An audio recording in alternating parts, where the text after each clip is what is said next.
જય શ્રી નારાયણ. જય જગતના પાલક, જય ધર્મના રક્ષક.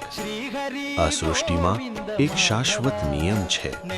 જ્યારે જ્યારે ધરતી પર અધર્મ વધે છે, જ્યારે સત્ય દબાય છે અને ભક્તોના હૃદયમાં ભય ભરાય છે, ત્યારે ભગવાન નારાયણ અવતાર લે છે. પ્રાચીન કાળમાં હયગ્રીવ નામનો એક ભયંકર રાક્ષસ થયો. તેણે ઘોર તપસ્યા કરીને બ્રહ્માજીને પ્રસન્ન કર્યા અને વરદાન મેળવ્યું કે કોઈ દેવ, દાનવ કે મનુષ્ય તેને મારી ન શકે. વરદાન મળતા જ હયગ્રીવ અહંકારી બની ગયો.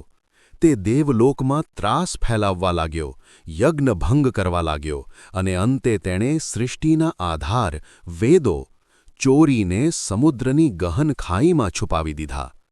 વેદ વિના જ્ઞાન નષ્ટ થયું, ધર્મ ડગમગાયો અને સમગ્ર સૃષ્ટિમાં અંધકાર છવાઈ ગયો. ભયભીત દેવતાઓ બ્રહ્માજી સાથે ક્ષીરસાગરમાં પહોંચ્યા અને ભગવાન નારાયણને કરુણ વિનંતી કરી.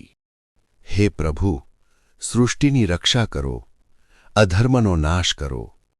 દેવતાઓની પ્રાર્થના સાંભળી ભગવાન નારાયણે અદ્ભુત અવતાર ધારણ કર્યો.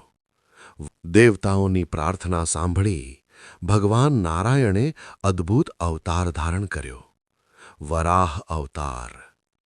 અડધી મનુષ્ય, અડધી શૂકર સ્વરૂપે દિવ્ય તેજ સાથે પ્રગટ થયા ભગવાન.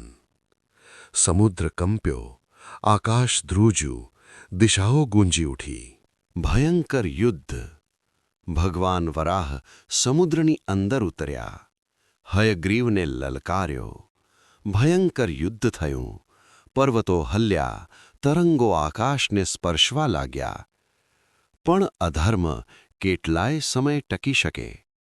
અંતે ભગવાન વરાહે પોતાની દિવ્ય શક્તિથી હયગ્રીવ રાક્ષસનો સંહાર કર્યો.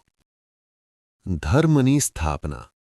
ભગવાને વેદો પાછા લાવી બ્રહ્માજીને સોંપ્યા અને ધરતીને પોતાના દાંત પર ઉઠાવી ફરી યોગ્ય સ્થાન પર સ્થાપિત કરી. સૃષ્ટિમાં ફરી પ્રકાશ થયો, ધર્મની પુનઃસ્થાપના થઈ અને ભક્તોના હૃદય આનંદથી ભરાઈ ગયા. ભગવાન નારાયણ કહે છે, ભય ના રાખો ભક્તો, જ્યાં જ્યાં અધર્મ વધશે ત્યાં ત્યાં હું અવતાર લઈશ. જય શ્રી વરાહ ભગવાન, જય શ્રી નારાયણ. ધર્મ સદા વિજયી રહે.